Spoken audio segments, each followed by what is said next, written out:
Всем привет! Сегодня вяжем мушку, некую личинку. Она может быть как и ларва ручейника, так и достаточно большое количество насекомых, которые представлены в толще воды. Берем крючок от 8 до 14 номера, нимфовый, с жалом, без жалом, это уже на вкус и цвет. Берем белую нитку, желательно 8-0, 6-0 великовато, наверное, 8-0. Вот. Проматываем оборот к обороту, делаем подложку. Лишнее обрезаем где-то от середины. И на данный момент нужно взять проволоку медную примерно 0,1 мм толщиной, там 0,15, там неважно. Сантиметров по 10 куски отрежьте и начинаем крепить. Сначала одну с одной стороны крючка, далее крепим другую с другой стороны крюка. Это будет у нас как раз на мушке боковые линии.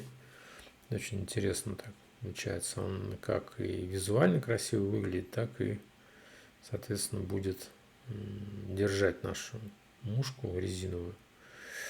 Вот. Дальше нам нужна леска, поводочный материал, подойдет 0,1 мм. Тоже можно тут 10-15 сантиметров брать. Кто-то на бобине держит. Я предпочитаю больше отрезать, чем на бобине.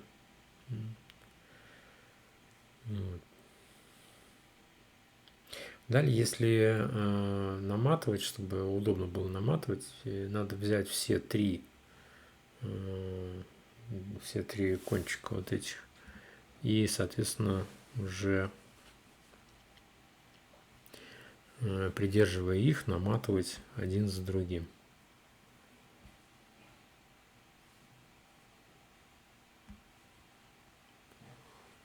Таким образом у нас будет ложиться очень хорошо на крючок. Дальше немножко возвращаем и наматываем уже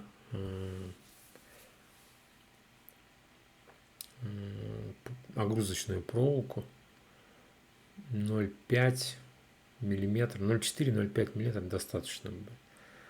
5-6 оборотов, не больше. Дальше лишнее отрезаем, конечно же. Это будет наше утолщение как раз. Если рассматривать ручейника, то и там пуп ручейника, то это будет уже когда он набирает воздуха в себя, соответственно, для всплытия, для предварительного. Поэтому, когда будет утолщение хорошее, когда там рыба будет видеть, что это необходимо, визуально она будет понимать, что это уже насекомое готово к всплытию и всплывает. Дальше делаем конуса, крепим проволоку конусами и делаем плавные конуса на проволоку с одной стороны и с другой стороны. Это необходимо для того, чтобы резинка не сползала у нас, и плавно ложилась. Соответственно, после этого резинка у нас, если будет очень резкий переход, то резинка может сползать и съезжать, будучи при поклевке, даже при вязании будет неудобно. Поэтому старайтесь сделать плавный переход. Оставляем нить примерно, сейчас немножко помотаем, оставляем нить примерно на середине нашего конуса и берем резинку. Резинка компании Nymph Skin или Virtual Nymph, это все одно и то же. У нас в магазине примерно то же самое сейчас будет. Обрезаем на конус. Резинка примерно 4 мм, кажется. И крепим ее вдоль тела сбоку. чуть-чуть натягивайте, но не сильно и не слабо. Ну, если слабо, будет торчать резинка со всех сторон. И обратно возвращаем уже нить вперед к колечку. Будем менять нить на черную. Черная нить необходима для того, чтобы сделать, так сказать, экзоскелет, так называемый. Черную нитку лучше взять там 10-0 или там 12-0, потоньше. Но старайтесь сделать это так, чтобы не было большого утолщения. Косяк небольшой.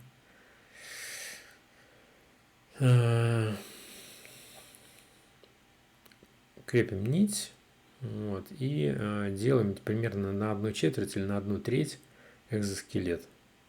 Экзоскелет будет просматриваться сквозь резинку нашу при том моменте, когда он будет намокать, или, соответственно, ну, при свете каком-то, солнечном свете, но будет насквозь видно этот экзоскелет. Это придаст некой такой натуральности, что ли.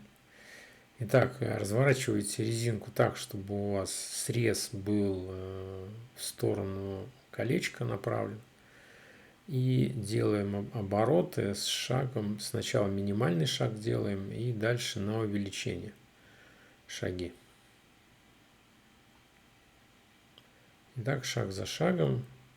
Старайтесь так делать, чтобы все-таки заходила друг на друга резинка. Ну, делайте натяжение не такое большое и не совсем маленькое. Если будет маленькое, будет топорщиться и не прилегать противоположной стороной, да, которая необходима, чтобы прилегала к крючку. И если сильно будете натягивать, то ребрение будет исключаться практически. Его практически не будет. Вот. Оставляйте место для головки и крепим уже нашу резинку к крючку. Смотрите, обрезать такие резинки лучше по кругу, прямо вдоль цевья крючка. То есть ни одним махом не срезайте, потому что останутся усики, и потом они будут топорщиться во все стороны, когда вы будете формировать головку.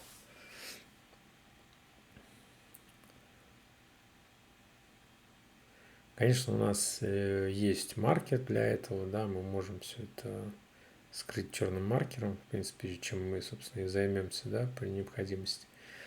Вот.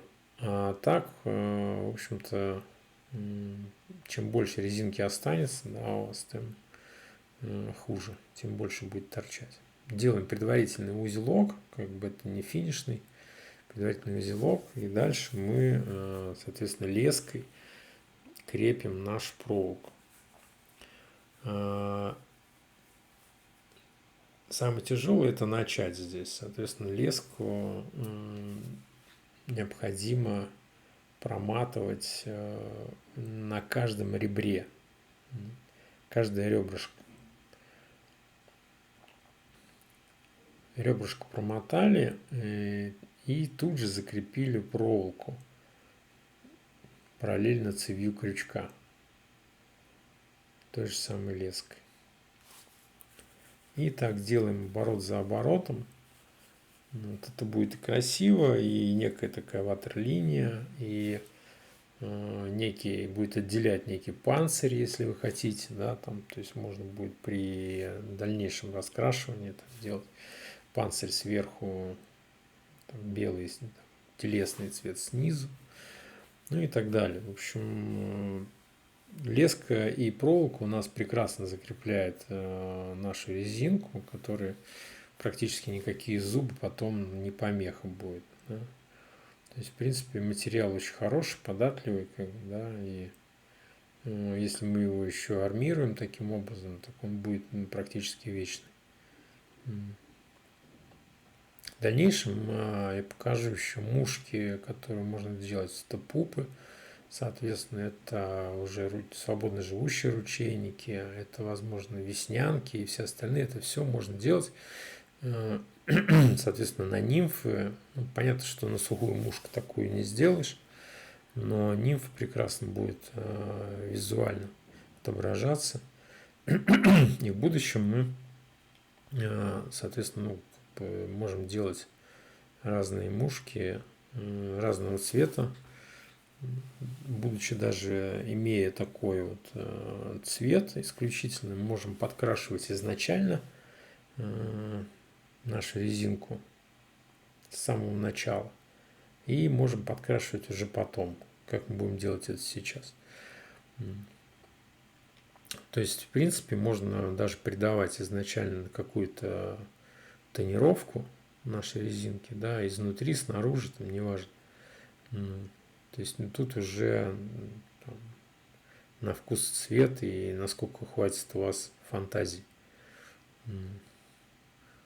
Поэтому делаем один с другим, как бы оборотом. Следим за тем, чтобы у нас проволока ложилась в горизонте. Ну, не в горизонте, а параллельно, соответственно, в горизонте. Параллельно цевью крючка. Прожимаем. Кстати, леской прожимайте не так сильно, чтобы не продавить до конца, а работать именно с таким, как бы, условно, средним таким давлением. Да?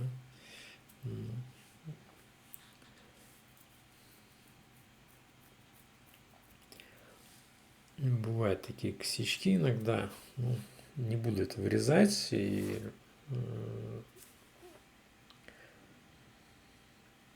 чтобы все видели, что не все идеально у нас.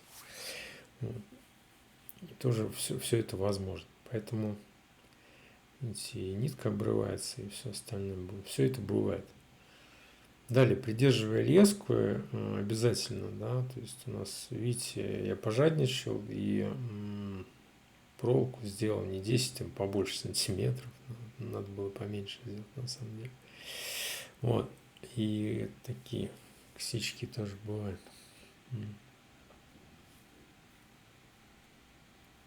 Еще, то есть не муха, а такой показатель того, что бывает. Не все гладко оказывается. Сейчас поправлю и дальше продолжим. Мушка, кстати, очень уловистая, достаточно хорошо ловит везде и всюду. И по весне прекрасно, потому что очень часто попадают какие-то насекомые, личинки насекомых в воду, да, там при дождях там, и так далее. То есть после дождя прекрасно ловится на такого плана насекомых. И также можно вязать не только на нимфовых крючках, еще на крючках специально для разработанных для червей, такие изогнутые. Можно сделать будет такую, как бы, единственное, наматывать долго придется, но зато будет визуально очень красиво выглядеть. Ну, тоже сделаем в будущем, поэтому смотрите сами, как бы. В принципе, мушка готова, вот, и останется там, ну, то есть обрезать леску там, да, и отрезать проволоку. Но смотрите, кстати, проволоку лучше вот так вот отломать, да, нежели отрезать, потому что при отрезании остаются очень большие кончики. Поэтому смотрите сами там. Лучше, наверное, все-таки обрезать. Обрывать. Ну, кому как нравится, на самом деле. Так, в принципе, и делаем узел финишный, и мушка готова. Но вы можете оставить мушку таким образом, да, и дальше уже ничего не делать, пролачить головку, в принципе, и все, и оставить ее. А можно, соответственно, раскрасить, как мы сейчас это сделаем, как бы, и обработать уже вигелем. Сначала я там возьму оранжевый, но как бы он больше не оранжевый, больше терракот, а написано на маркере Купер. Очень неплохой цвет, мне нравится. Терракотовые такие вот цвета. Вот, оранжевые, темные такие. Это часто называют оранжевый, темный такой оранжевый, матово-оранжевый цвет. Его называют осенний ручейник. Осенний. Почему-то осенний. Ну, не знаю, оранжевый цвет я встречал и летом, как бы оранжевую пупу. Далее немножко оливкового, ну так просто интересно, красиво получается, просто поэтому оливковый это ни к чему не обязывает, что берите только оливковый, так и терракотовый, кому как нравится. Можно вообще целиком оливковый сделать, да, там, бывают и оливковые, и оранжевые, и шартрес, кстати, бывает тоже, поэтому... Дальше черный, вот обычно, во-первых, мы закрываем косяки наши с резиночками, да, а во-вторых, черный цвет, пока он сырой, можно сдвинуть его на резинку. Так, если будет маловато, то вот как чуть-чуть на резиночку нажимаете и стираете. Получается такой интересный переход. Вот. А еще интереснее получится, когда вигилем